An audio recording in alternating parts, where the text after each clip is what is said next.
This is the Relevant Podcast.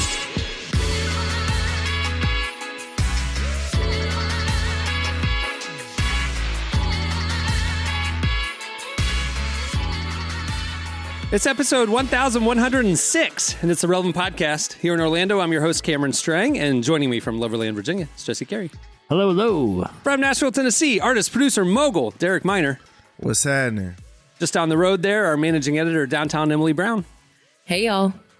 And in Los Angeles, I still don't know his intro. AI hasn't helped out, man. I don't know what to say. Our newest cast member, you know from Social Club Misfits, it's Marty. Yeah, I think that we should never have something to say. Just be like, I don't know what it is. That's just my intro at this point.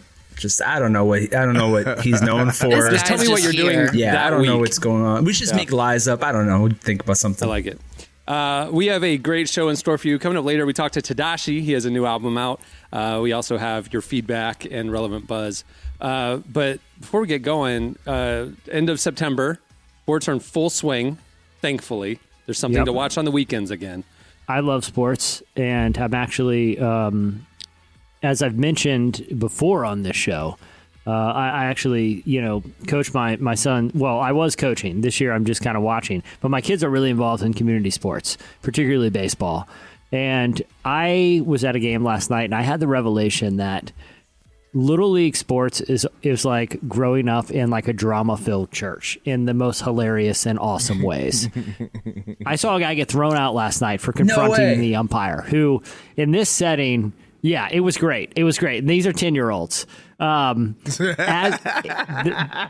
guy, you could tell it was like, so here's an analogy. It was like watching a dispute in church where both, like, someone's like talking to a pastor or someone in authority, but they're being extremely passive aggressive. Like, it wasn't straight aggression, right? I need an example. Yeah, I need an example. Okay. So like it would be like asking the pastor a question that directly challenges his sermon, but in an indirect way. Right. Like, but because this was the coach yelling things to the player that was absolute insults to the umpire. But he goes, I'm just talking to my player. Oh my God. I'm just talking to my player. And he was like, good eye. That was definitely a ball. Your eye was good on that one, even though the umpire called it a strike. So the umpire confronts the guy. I mean, deep levels of passive aggression. The umpire confronts the guy, says, no arguing balls and strikes, right? So the guy, sure enough, goes back to the same routine, encouraging his player by basically insinuating how bad the ump is. But then you could tell the ump was like, all right, all eyes are on them. It is, everyone in the bleachers is like, all right, here we go. This is what we came for right now. Let's see a confrontation on the field. They get in each other's faces, and I can't tell if they're if it's half theater, because I think they both got into the moment, and they hear parents like starting to cheer. All the players start like knocking on the fence. It is the greatest thing ever. It is a worship leader and a pastor having an argument on stage Sunday morning. As the umpire throws him out, he yells, and the guy, I think as soon as he got kicked out of the game, the guy realized what a humiliating mistake he made, because he's in there cleaning out his stuff in the dugout in front of a bunch of 10-year-olds. And the umpire goes, kicked out means the parking lot, not the dugout. Get your stuff later. And the guy takes the walk of shame. Man, I've done that walk of shame. I've done that walk of shame. I want you to know right now. I've done that. The guy's taking the walk of shame. And as he's taking his walk of shame, head held high, everyone laughing, the umpire yells, welcome to Little League. And I'm like, all right, here we go. Then later in the evening, they have a this is another one. Welcome to Little League is wild. That is like, welcome to That hell. dude wants a fight. He wants a fight after the game. Yeah, he ready This to was like a scrap, high bro, for this for man. real. This It is was amazing. great. People were cheering. Like, people were just objective. It was like a WWE cheering that the match. coach got kicked out because he was a jerk, or cheering? Like, who were they cheering for? They just were cheering Just for the for something excitement. that happened Everyone was just in a besides a tizzy. 10-year-old hitting a ball on a stick. Anything else was just more Exactly. entertaining than that very moment. But then it got everyone else riled up. It got everyone else riled up because, like, later in the game, like, the lady who runs the league, she's very into her role. And there's like above, like behind home plate, there's like a building, and in that building is a little booth where you control the scoreboard. Now, the person controlling the scoreboard, Yeah, it's just a volunteer. They're it's all just volunteers. like People get so mad at them. or a. And look, keeping score of Little League of any baseball game is complicated. Especially a baseball scoreboard has lots of little lights on it. You know, well, the other team scored and the run didn't immediately go up. And the lady running the league, the umpire thing just got everyone in a tizzy. Yells, "You got to put the other run up." You know, to the person up in the booth. The person in the booth, all you hear is a yell out of the window, "Well, you can come do it if you want to." Wow. Once again. What's in the water there in Virginia Beach, man? Once again, everyone starts cheering, even the umpire. Like everybody's adults. That's the craziest part about this whole thing. They're all adults. Like, and it was like everyone was just amped up, and it was like, all right, confrontation is how we're going to make these games way more fun for everyone. But it was like when the sound guy at church, when like a mic starts feeding back, and everyone like fault. stares back at him, like, what are we getting? Or here, okay, here's the other analogy. When it's like there's like a PowerPoint presentation on during a sermon, right? And you see them clicking through the slides, and all of a sudden it freezes. And you know it's like a bad scenario when the big screen goes to like a Windows screen. And everyone in the congregation is like, oh, like groaning and like looking back at who's the idiot running the laptop today. It was like that for the scoreboard. I loved it. I love when that happens. Like there's nothing that I get more enjoyment out of massive technical problems in like a church service. And no one is keeping a cool head. Everyone's they freaking love out. to It's blame great. the devil. They love to, like the sound starts to go crazy. You're the sound man or the devil, and either one, you're both in trouble. You're both working together on this one. Jesse, do they allow drinking at those games? I picture the devil. That's what I was thinking. There was actually a memo. You'd be surprised how many memos they sent out to remind people that that's not allowed. Not lying there. They've had to email the Couple parents high noons out there. Couple tall What's boys. in that prime bottle? Sorry. All right. Well, moving the show along. Stay tuned. Up next, it's Relevant Buzz.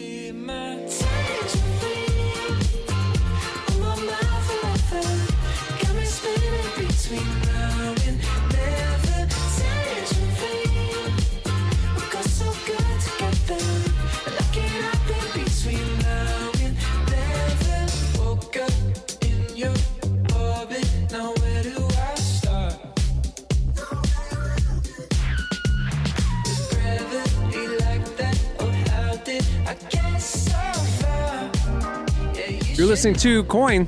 The song is Cutie. High school nickname. All right, Emily, tell us what's. That's cap. All the high school nicknames. I was very popular. Did you have like a genuine high school nickname? I actually want to know. No, I've never had a nickname in my life. Oh, Like I have like 3 people who Cam, call me yeah. Cam. That's the closest thing I have to. You don't got a name? I'm one of them.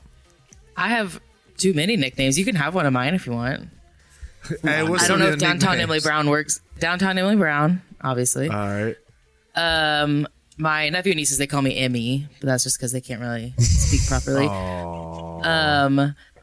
My parents also have always called me Sweet Emmy.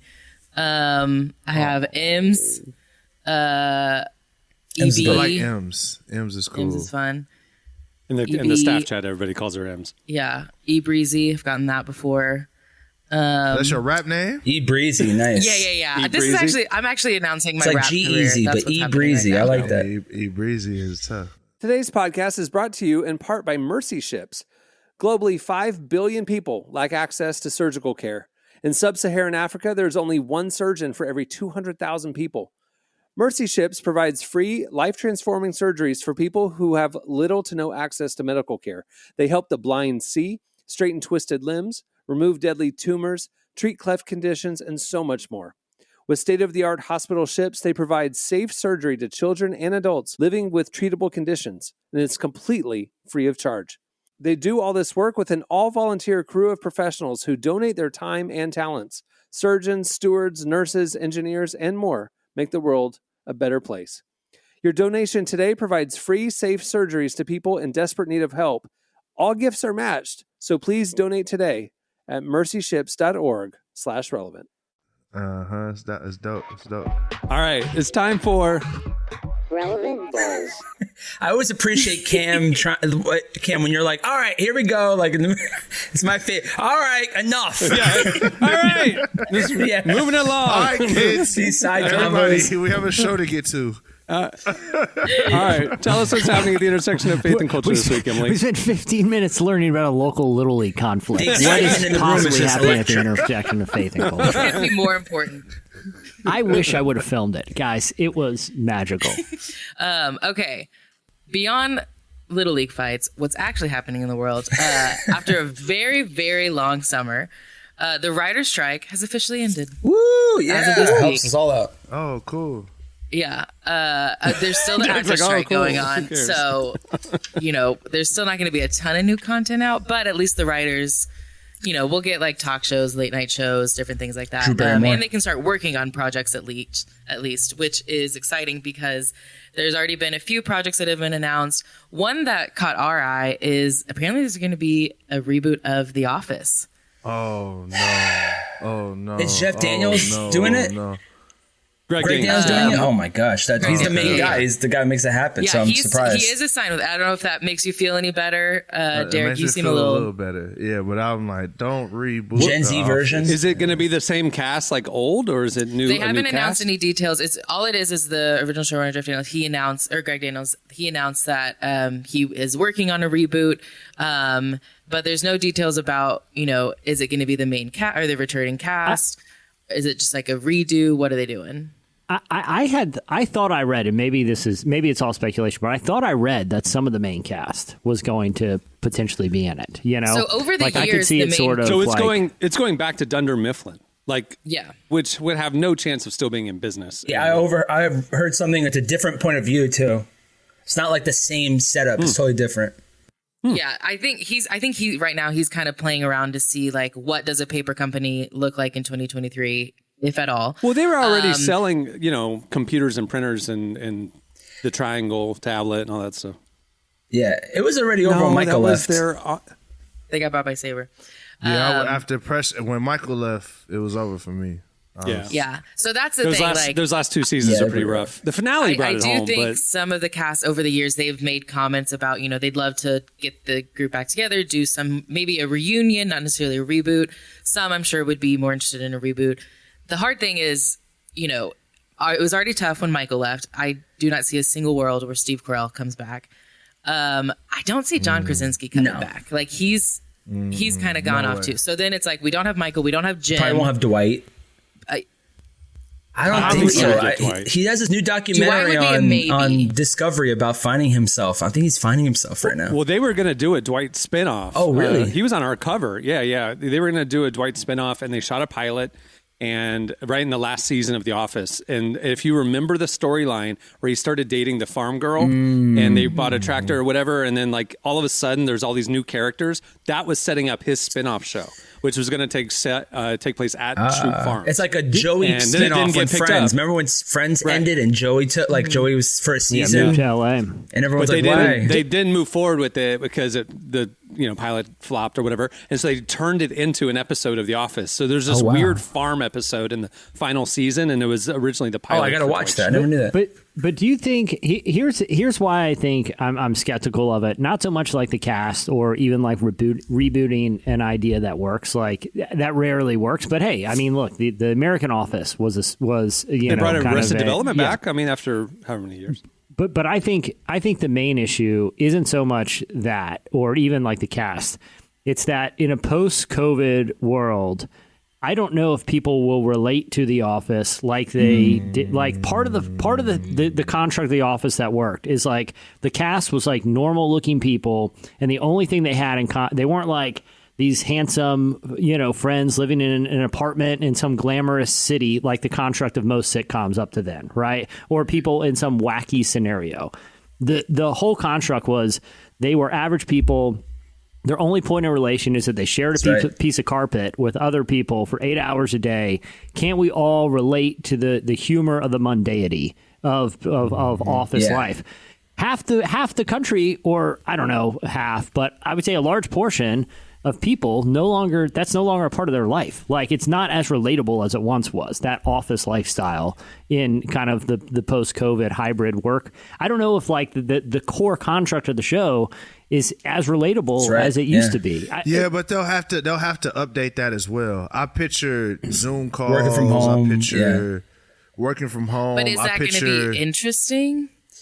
Well, I mean, it's going to be on Like CW, you said, right, Emily? It's going to be on CW, so it's right after Riverdale. I can think of tons of ways you can make The Office interesting from people working from home. It's going to be after The Flash on CW, so it's going to be great. After The Chosen. Yeah, it's after The Chosen. I don't know, but I think Jesse has a good point. Like, when you're working remote, obviously all you have is conversations, which obviously The Office, yes, is funny and witty, but a lot of the humor came from like the physical pranks, like Jim pranking Dwight or Michael running into the conference room yelling, I declare bankruptcy or something like that. Like there is like a physical humor aspect. Here's the first episode, Emily. All right, here's the first episode. It's a Zoom call. Dwight's at home. He's trying to set up his camera. Finally gets his set up, right? And then he turns around. He hears a chicken or something. Turns around. He stands up, and he doesn't have any pants on. And you just see his bare naked butt, but it's blurred out. And then they look at the camera, and then do do do do do do do. It's you know what I'm saying? And it's all about like, what do you do with that? You see what I'm saying? It's all about like, does he get in trouble with HR? You see what I'm saying? Like that. So I picture it being that kind of stuff like that, or somebody working from home, but they're not really working from home. It's like a party at work. You know what I mean? Like all kind of different stuff like that. I could see that. You know what I mean? Somebody calling out sick all it needs the like time, a famous but character, they actually though. don't have COVID. It needs a famous character, though, right? Like we need one, like it has to be a somebody good new. anchor character for that to actually happen. You need somebody. Like, remember when Will Ferrell was on it? How weird that was. Like that was just the oddest. Yeah, you would like that part. I don't know why, but that was just that was the weirdest part ever. I love Will Ferrell. D'Angelo Vickers. I think Idris Elba being on it was worse. Who on it, Emily? Idris. He played Charles. Oh man, Idris Elba, Charles. Yeah. I like that. He was tough. The Nemesis arc. I liked Will Ferrell better than I liked. After that season, I stopped. You like as soon as Idris Elba came in, I was like, they're going to start making this weird. Controversial take. I liked the last seasons. I didn't. They were not the best. I watched that Dwight episode on the final season. When I rewatched The Office, it's just a different show. I know a couple show. people that love those episodes. Actually, there's some good. There's some good stuff on there. All right, what else we have? There's a really interesting new documentary that premiered on HBO this week called Savior Complex.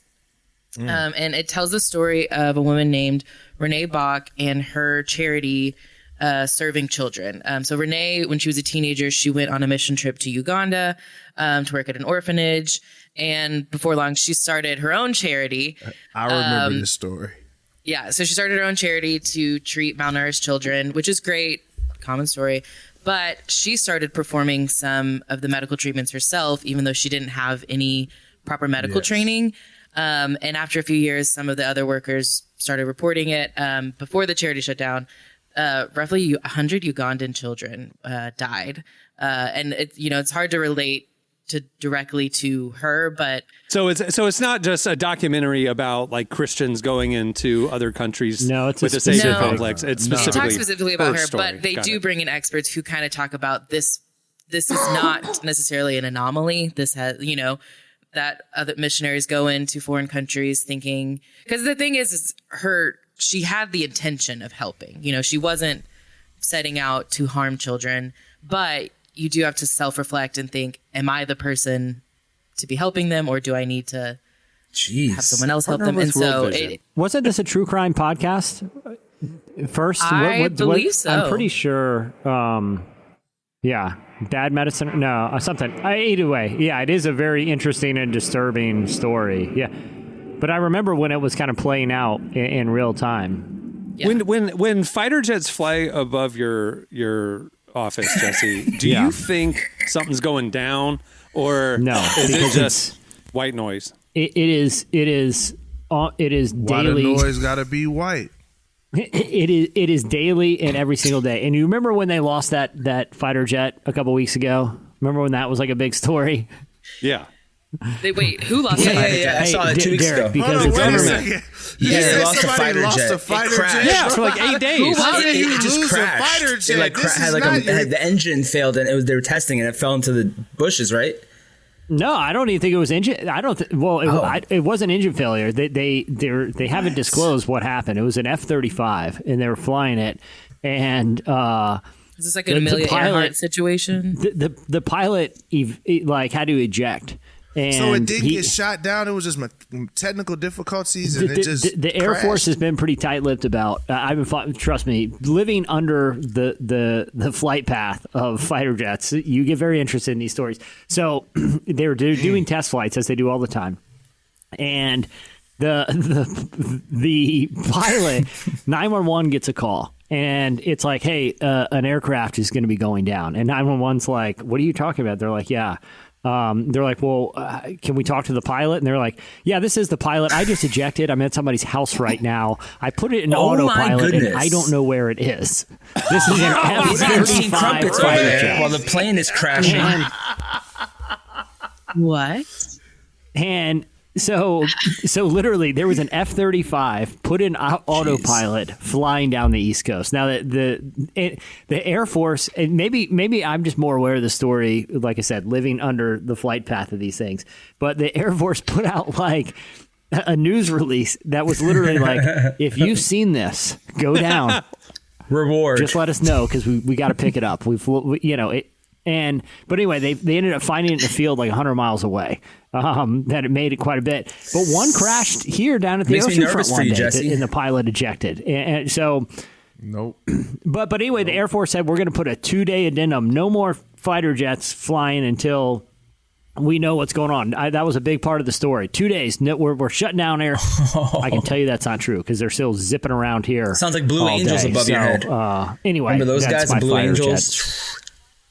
Yeah, they were flying around. They were flying around the other day. They did air shows are big here. Where I saw the Blue Jesse, Angels. I'm nervous about you talking about this. Yeah, I don't I'm like afraid that you're Jesse, just gonna Virginia, you're in? I'm in Virginia, but the thing is, like, the other cool thing is, like, I'll go from here. I'll go to grab some lunch somewhere, and most places I go during the day, straight up Top Gun dudes, the full jumpsuit, mustaches, and cool nickname on the jumpsuit and they all have. That's not just in the movies. It's like, hey, there's Stryker buying Taco Bell right in front of me, and he looks like a fighter jet pilot named Stryker, and he looks awesome, and he's wearing the jumpsuit. Have they given you a complimentary nickname? No, you got to. Those guys, you don't need. I mean, they wear the sunglasses inside. They're very cool. Intimidating. I'm not talking to them. They got their own culture. So you don't like ask them to throw the football and stuff like that shirtless and On the beach. Yeah, Have you seen them shirtless? Chill out. Yeah, chill pick out, up chill pick up volleyball. I'm just Pick up kidding. volleyball. Start asking like the most random questions. I'm sure. Have you Are the seen movies them accurate? shirtless? Are the movies true?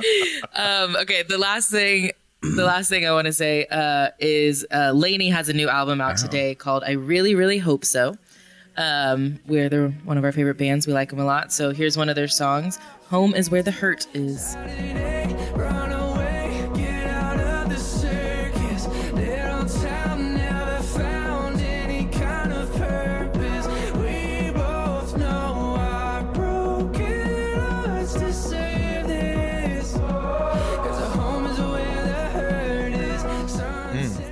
Home's where the hurt is. All right. Well, Laney's new album. It's a Go rough check it out. week. They've been in Drake's the magazine dropping. much. Here's the new Drake, everyone. Yep. Ruin everyone Here's the else's new Drake. timeline. Uncensored. All right. That'll do it for. Relevant Buzz. Make sure to check out relevantmagazine.com every weekday where we're covering the intersection of faith, culture, and everything in between. Thanks, Emily. All right. Stay tuned. Up next, Tedashii joins us.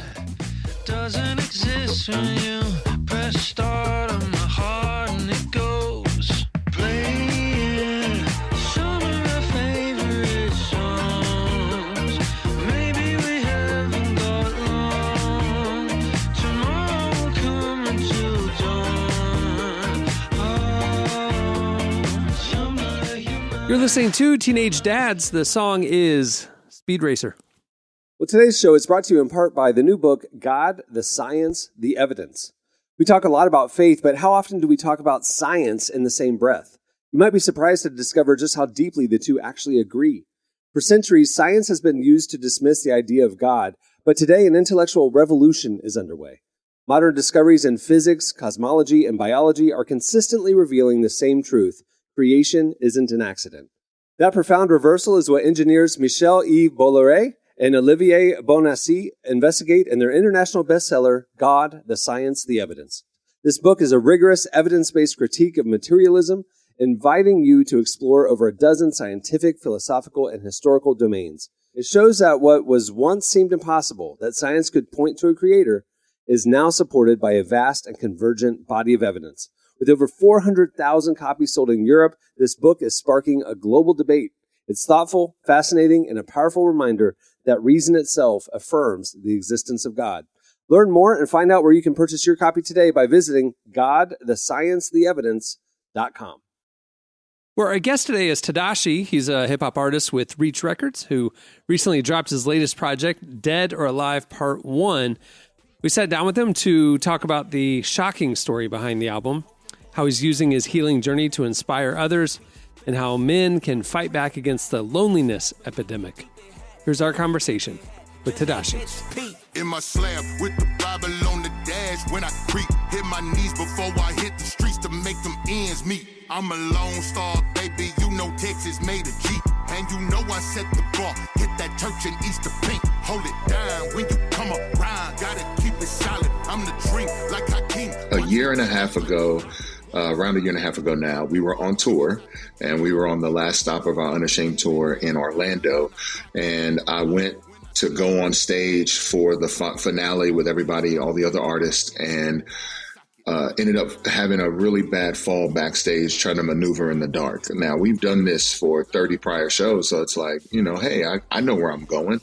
But eventually my feet get caught up in the wires. I slip. I decide to catch myself, and I put my hands out to catch myself. And before my hands touch the ground, my forehead hits the metal pole that's holding up this giant screen that we're using.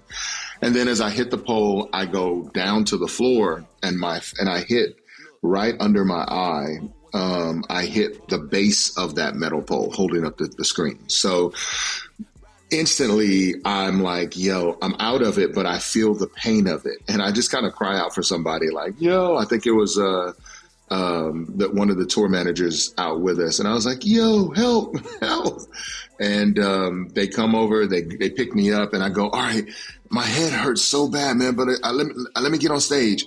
And he's like, no, you're not going anywhere. And before long, I get outside backstage, and they show me a picture of myself, and not to be too gross, but there's blood everywhere, all on my face, under my eye, all over my shirt. And I had on this white shirt. And so it was just extra bold, and just seeing all the blood dripping down. And after that spill, I found myself really going through more than I ever thought I would. I ended up with lacerations on my forehead and under my eye, 12 stitches on my forehead, 9 under my eye. And I ended up with a severe concussion. I basically was in concussion protocol. Like, they were checking concussion symptoms on me for 14 weeks. And so I could not leave my house. I couldn't drive. I couldn't do bright light, loud noises, any of that type of stuff. And it's one thing to feel alone when you are dealing with loneliness. It's another thing to be alone when you're dealing with a hardship, because the loneliness seems compounded. It seems like it's intentional. You start to think, maybe this is the way my life really is and how people really are towards me. And I would say like 12 weeks, like I sat by myself. Nobody called, nobody came by. It was literally just me in a basement. And when you go through hardship, you kind of learn the world keeps going. Like, nobody's waiting for you. They keep moving. And through all of that, I had all of these ups and downs emotionally, mentally, in my mental health. And I was already dealing with anxiety and a bunch of other things. And so in that moment, I was worried this is how it was going to be the rest of my life. Like, I didn't know. I learned through this, if your brain is overstimulated, it will shut down minor functions to make sure major functions take place. So I didn't have hearing in my left ear for like 3 days. At one point, my vision was blurry. I just thought this is how my life is going to be now. I had no clue. And to be able to leave my house right now today, drive myself where I need to go, hear the noise of traffic and not have a headache or get dizzy, to not feel vertigo as the car's going forward, to not get dizzy going up and down the stairs, all of that stuff, I realized I took for granted when I had it, and now I don't. I'm so grateful for it. But in the midst of all of the hardship, I wanted to give up. I just wanted to go, man, who cares? Nobody else cares. Nobody's stopping by. I don't know what the doctor's really saying. I don't really understand what my body's doing. I don't know if this is going to be my life the rest of my life. And I had this choice to make in this real hard moment to either choose to live or just give up and die. And I don't mean that figuratively. I mean literally, like the suicidal ideations, compounded with grief and loss already in my life. All these things built up to where I thought, man, it's either life or death. What am I choosing? And so when I started working on music, it really stood out to talk about where I was in that moment, and to kind of realize other people are dealing with some of the same issues when it comes to asking that question. Today, will I choose to live or will I choose to die? What am I choosing? And so Dead or Alive really did come out of this real place where I'm going, there's no other answer except these two, and I got to choose, and I'm choosing life today. And so that's kind of what it all came to. Dead or alive, you decide. And I decided to choose life. Got whatever you want, I want all of it. Got whatever you want, I want all of it. Got whatever you want, I want all of it. I don't want to be labeled as counterfeit. I see evil is back on the prowl again. God, I want you to come in my heart again. I've been lost if I'm being so honest. Yeah, yeah. Thank you for sharing that. I'm scared, are you still kind of healing now? Or are you in like physically a better place at least? Or Yes. So thank you for asking that too. I appreciate it. I am in a better place physically, mentally, emotionally, all of that. Still dealing with like brain symptoms. There's moments of fogginess. There's moments where I still can't do loud noises. If like I have kids, if they get too close to my ears and they're like, the hardest thing right now is to have a kid behind me and I can't see them, but they're just loud in my ear. It jolts me. My nervous system goes up. I go into fight or flight mode and I feel super stressed. So I go, hey, sit in front of me. You got to get in front of me. And that's still there. And I don't know if that'll ever go away. And then the other thing, my upper lip, when I hit my eye, I hit my entire face on that base. And this is still numb. Like to this day, if I touch it, it feels numb and tingles. And my smile is now crooked. Like if I smile, this doesn't go up all the way. And I'm just like, wow, this is a permanent reminder. It seems like, I don't know if it's permanent, but if it is, it's like this constant reminder for me of like, yo, this thing really happened to you.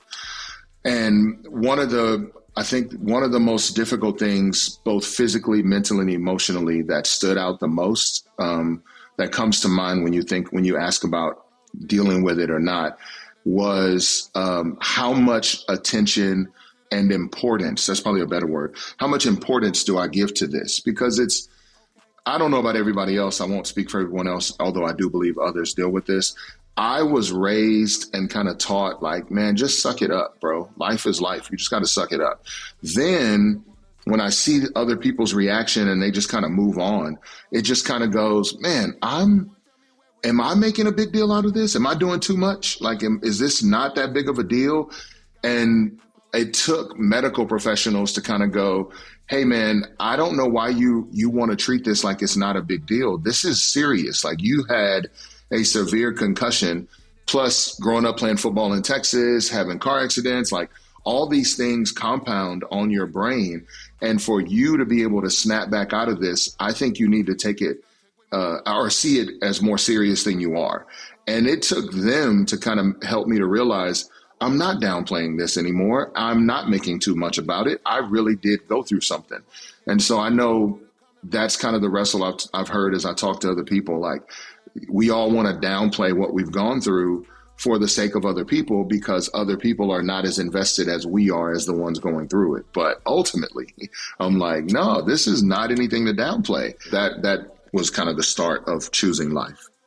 And I think what you were saying too also kind of ties into something you mentioned earlier about, you were really struggling with loneliness, which I think is something that a lot of people struggle with, specifically men. I think like there's an actual like epidemic these days of male loneliness. I'm curious, how did you break out of that mindset of feeling lonely? Like, what helped you get out of that?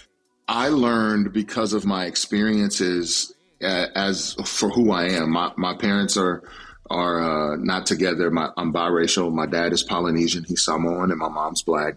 So I'm like The Rock, but in reverse. But I look just as good. So I'm like, hey, I am this biracial kid who grew up in Texas, and I get a chance to finally go to the island to meet my dad. And I meet him, and I hang out on the island. And after 2 or 3 days, the island was only 2 miles large, like wide. There's nothing else to do. There's nowhere else to go. Excuse me. And it hit me. An island is just a trap. That's all it is. It's a paradise as long as you can leave it. It doesn't remain a paradise if you can't leave it. Then it becomes a trap. And for me, I learned isolation looked like a beautiful island that was going to be filled with safety and protection. And I'm going to be okay because, hey, that's what the world says anyway. You got to learn how to be on your own and do it on your own. And yet what I realized in the deepest parts of my loneliness was I had allowed isolation to be this island I ran to that became a trap. And so I had to break away from isolation and go be with people and allow myself the freedom to be myself around those people. So the first thing I did, honestly, I left my house when I could, and I went and hung with strangers, like complete strangers. I remember one time I went to it was like a wing place here. And I went and sat down and I just started talking to a dude at the bar and started having a conversation. I went to another spot and I purposely went to this one part of town where the houseless community, people struggling with houselessness would be. And I would just go sit out with a case of water and I just start talking to them and hearing their story. And what that did, it did two things for me. One, it made me realize that I'm not on an island anymore because I'm actually engaging the world. But two, it helped me to take the focus off of me and to see other people's worlds as well. And so that's where I started. I didn't start with, hey, let me go get with my friends and hopefully they understand me. And I didn't start with, man, my wife who's already dealing with a lot, being a mom and being a wife and being a business owner, like, let me get her to take some of her time to really get what I'm saying. I went to people who weren't obligated, but would be willing. And I just started engaging strangers. And that gave me this mental clarity to then come back and engage my community. And I know that's probably random to people and doesn't make sense. But honestly, when there was no expectation on me, all I had to do was just sit there and be. I found ways to be my true self. And then I got to come back to the people who know me, quote unquote, and actually help them understand who I really am.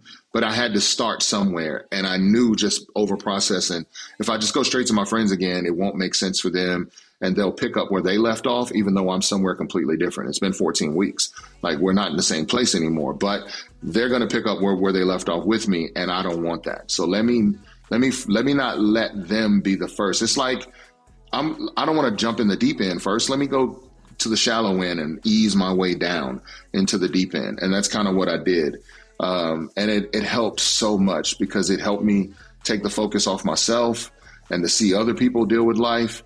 And it helped me also to laugh and be social and not have to do it out of obligation or fear of loss. I just had fun talking to people and laughing with them. And when my introverted side had enough, I would leave. I'd be like, all right, no obligation here. God bless you. Nice to meet you. Going back to the house. And so that's what it was. And I feel like it really helped me. So I don't know if that helps or makes sense, but I hope it does.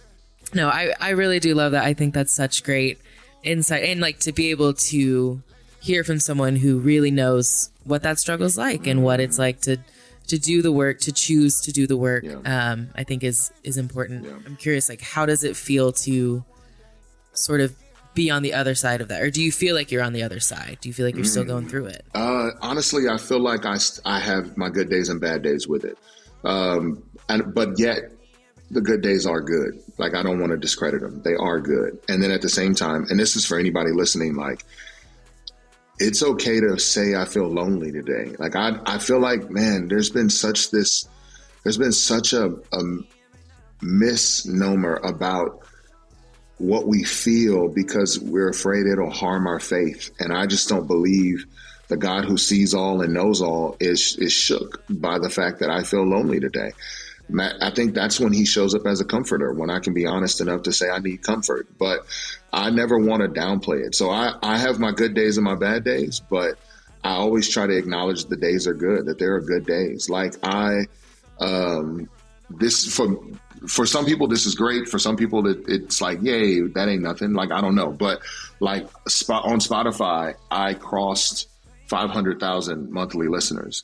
For me, I was always like 200, 250, maybe 315. Like, I was always in there.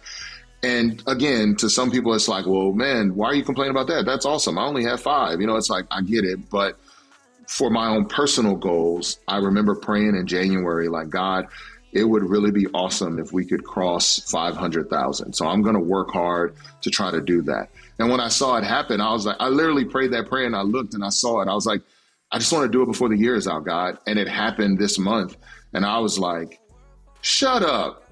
And so it was a good day.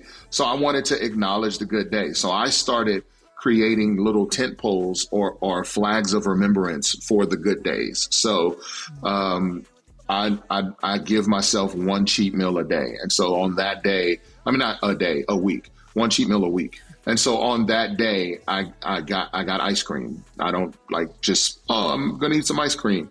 Because I will remember the last time, because I ain't had it in months. So I'll remember when I got ice cream again and know why I got it. That's right, because of that. Or when there's a lake I go to all the time to pray and meditate.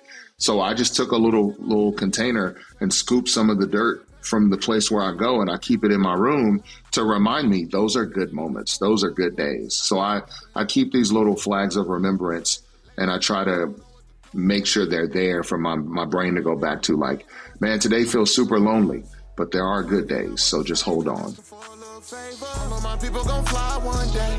That's why they get high some days. So as I lay down to sleep, I pray my soul to keep. All this pain in my heart, barely even made it through another day. My whole world falls apart. Gotta take a knee every night. I pray, Lord, please save us. Show us better on the way. Lord, please save us. Show us better on the way.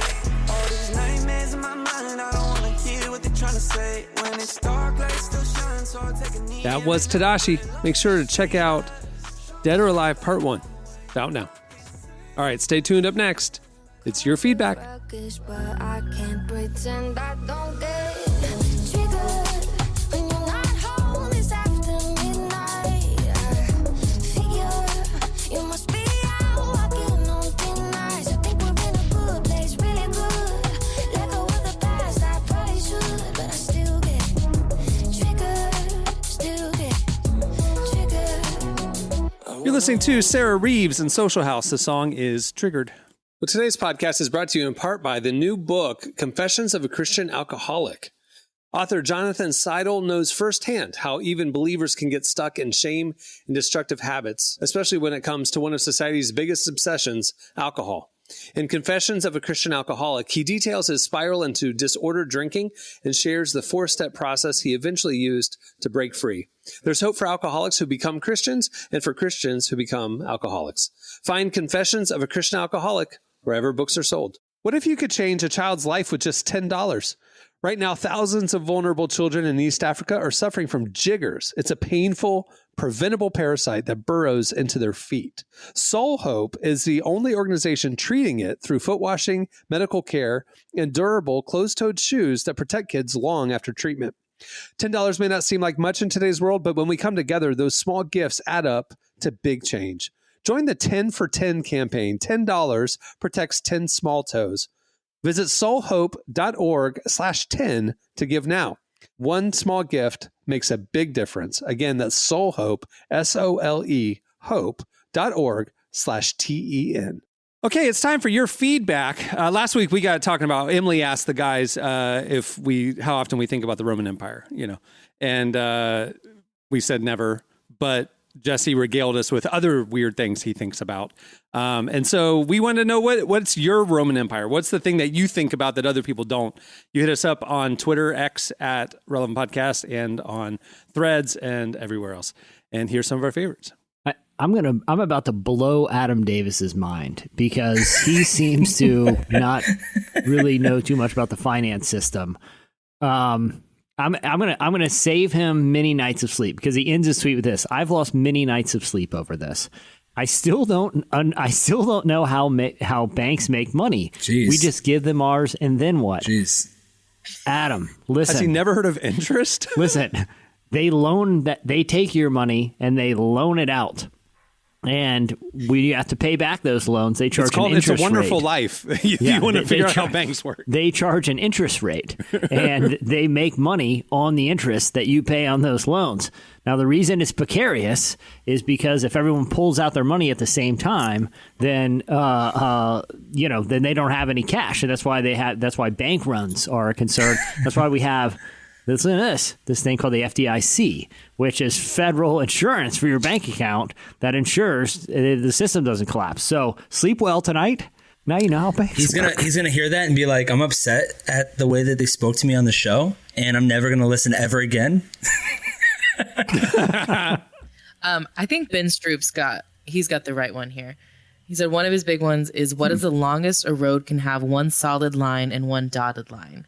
Like, it's only safe to pass on one side. How far can that go before it's safe on both or safe on neither side? And I think he clearly lives in a rural area. He lives in a rural area. We don't think about long roads where you can pass. I think this is a great example of Roman Empire, because I've seen so many people this week tweet about, like, this is my Roman Empire. And they're talking about, like, Harry Styles. And I'm like, he doesn't count because he's, like, in the news all the time. So, like, people are always thinking about him. This stuff, Sweetie, I think you might be the only one thinking about this. And that's what a good Roman Empire is a question that no one else is thinking about. Like Jesse's horse theory, or the origin of who was the first horse rider. Sorry, Jesse, I think you're the only one thinking about it. I want to hear Derek's. Derek, what do you got? Derek, what's yours? I have the best I already one. knew you Bridge says your mom. That was, I love how we added that in there. That's my favorite one. That's neither constructive or criticism. Right. It's just, he's a 6-year-old. I love it. On Scott Twitter. Armstrong, Well, he thinks about the Great Pacific Garbage Patch all the time. What is that? It's so an in the island Pacific of Ocean, plastic. there's like a vortex of all like the debris and litter from the ocean that's just like sitting there and just casually polluting everything. Yeah, it's like hundreds of thousands of miles wide. It's from like North America to Japan. It's like somewhere in there. Jeez. No, are you kidding? There's too much things going on in this world. I know enough information. That's a good Roman Empire. Goodness, this is insanity. It's the size of Texas. Googled it. Size of Texas. It's all trash? My God, what in the world? Yeah. I did think about it later. It is funny, Jesse, that you brought up that you think about horses, because it reminded me of the Barbie movie where Ken gets really excited about horses once he learns about them, and I just like that you had that Kenergy about you. In that movie, that's a lot going on. There's a lot of Kenergy. A lot of Kenergy happening. Yeah. I'm realizing I slept through 3/4 of it because I don't remember anything people say about the Barbie movie. I never watched it. So I watched it. All I know is Barbie and the horse. Obviously, I watched the opening night. We fired it up again last weekend. Yeah, we fired it up as a family last weekend, and delightful. And I bet y'all had a great time. We did. It was delightful. Okay, well, there's a lot more where that came from. You can go check out our replies over on X. Want to see more? You guys have a lot of stuff on your mind. Okay, it's time for this week's editorial question of the week. Well, at the beginning of the show, Jesse was telling us about the Little League experience of the coach getting thrown out. Got us thinking about awkward things that we've been at where something happened like that, a guy getting thrown out or something or whatever. So we want to know the most memorable, awkward things that you've experienced in a public setting like church or, concert or a game or something like that. Hit us up on X at Relevant Podcast and at Relevant Magazine everywhere else. Not only do those like those type of things live rent free in my head. I give rent away, and that is rent controlled in my head. Like awkward public things that I witnessed. A little room right there for a little league guy getting tossed out into the street, and all us watching him hilariously do the walk of shame, and the umpire coming back up just to scream "Welcome to Little League" to an enormous laugh. Little League. I'll think about it all the time. Did he rip his shirt off when he did it? Was he like, "Welcome"? He kind of looked over. Everyone like, "You hear that? You hear that? Tell him welcome to Little League. Get out of here." I saw a botched proposal at a Magic game, like right in front of me. Oh, like she Wait, didn't what want you the watched? attention. Well, it was one of those timeout ones, and all of a sudden the spotlight and cameras show up on this couple that's right in front of me, and he very nervously and awkwardly got down on a knee and whatever, and they're on the jumbotron and all this stuff, and I heard, because I'm 6 inches from them, I heard her say, "I told you I didn't want this." I told you I didn't want this. And the camera is like on them, and everybody's cheering, and he rang, and she starts crying and shook her head no, and everybody starts booing and thinking it was like a joke, like like it was a skit, and camera goes away, and she like ran out crying, and he awkwardly left a minute later. That's amazing. They booed her. Yeah, they Did booed the Magic whole. win that yeah, game? It was the most uncomfortable. I don't even remember. I probably not. Now that is from rough. The Office. Like That's that rough. It was so that's uncomfortable, Scott dude. Todd's level. Because That's like after Scott she ran Todd's off, levels. he's sitting there. He's after like, "I she paid ran off, good he's money." sitting there because he's on the front row, and he's just sitting there alone. Like, what do I do now? Do I go check on her? Everybody's staring at him. Man, what do he you do? eventually just walked out, but. That's Scott. At that point, I enjoy the game, get some nachos, You think they and stay she's together? gone. And there's no recovery there. You can't recover from Get some that. nachos. So you might as well it's one. Bye bye. You're done. Nachos. Yeah, nachos. Have a good day. Yeah, Just move cities. Do you think they they broke stay up together? for though? sure. That's breaking up. How do you they come definitely back stayed from that? together. No, There's no way. He's stayed together. simping. Then that's why. They stayed You together. think? They stayed together. I knew- If he was brave enough to do that, he clearly is a person that does that all the Can time. I tell you the type of And guy she's he is? been I with know him exactly the type a of guy. lot. This Like, is you the know what type I'm of guy saying? that she was like, you know what? I think we should break up. And the guy's like, I'm going to kill myself. I'm just going to kill like, that is the type of guy that this is. I already know. He's the type of guy that's he's like, I'm really sick. And like, it's something bad happening because he just doesn't want to face the news that his girl is like, you're not for me. And so he's extreme. You know, those type of guys. It's always like a neckbeard type guy. Or he's the guy that just or the guy that's just always saying stupid stuff in public. I'm that guy And though. Oversharing, oversharing. But like, I'm that guy. You know what I'm saying? Stuff that doesn't make any sense. Oh no, Marty. you're Derek, not. I'm that Please guy. don't be that guy. Don't I'm be an that open guy, book. I just Marty, feel like, please. listen, I just say things and I really need to. This podcast has taught me a lot about not saying things. And I just want to thank Cameron for all the editing details that he has added to their episodes. There have been a number of runs. details. We had a meeting about the Liam Neeson pee pants Really? conversation. Like, do we leave it Did we in leave it at in? all? Do we take it all? We left in about 10%. We left in you telling us about it Randomly. and not the next 10 minutes of us talking. That about was it. where Yeah. the gold was. We need like a Patreon or something where fans can get the real episodes of these relevant. Like, there's gold in here. Gold. No, we Relevant don't. uncut. No, we're saving that in your we blackmail folder. Yeah, look, for if you ever. I try love to this do part. anything. We'll be We like, all have we have one. a Don't lot worry. on There's a you. blackmail folder for all of us. We have one on Corey Asbury. Within my. We have one on Beth Moore, Tedashii, all the stuff that they've said. Just gonna- Every Yeah, guest. every guest. Yeah, no question. Well, before we wrap things up, I want to thank Tedashii for joining us. Make sure to check out his new EP, Dead or Alive Part 1. It's out now. Also, make sure to check out relevantmagazine.com every weekday where we are covering the intersection of faith, culture, and everything in between. You can follow us on all the socials to make sure you don't miss an article. But if you want just the best of the best, you can get our top 5 trending stories sent to your inbox every weekday morning. Just sign up for our newsletter right there at the website. It's on every page. Great way to keep in touch. If you like the music on the show, make sure to check out our Spotify playlists. We have Heard on the Relevant Podcast, where we play everything here in the breaks. We also have a worship playlist, which is fantastic. Indie, hip-hop playlists. We update them all every week, so check them out over on Spotify. Just search for Relevant. Also, if you like the show, if you're still listening, hopefully you do, tell people, rate it, review it, wherever you listen. It helps the algorithm, helps people find it. We love seeing the feedback. and share the episodes and all that stuff. Do the things. All right, we appreciate it. All right, on that note, we'll wrap it up. I'm Cameron Strang. I'm Jesse Carey. I'm Derek Miner. I'm Emily Brown. I'm Marty. We will see you on Tuesday. Have a great weekend, everyone.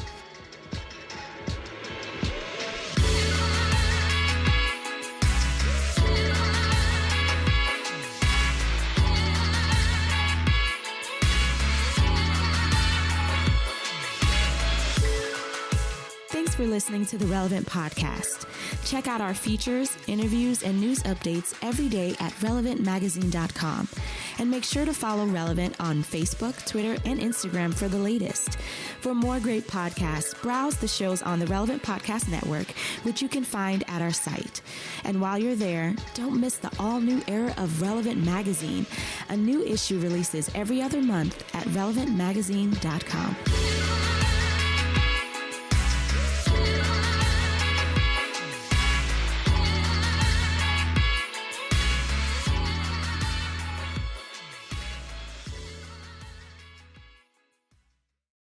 Well, you can come do it if you want to. Relevant Podcast Network.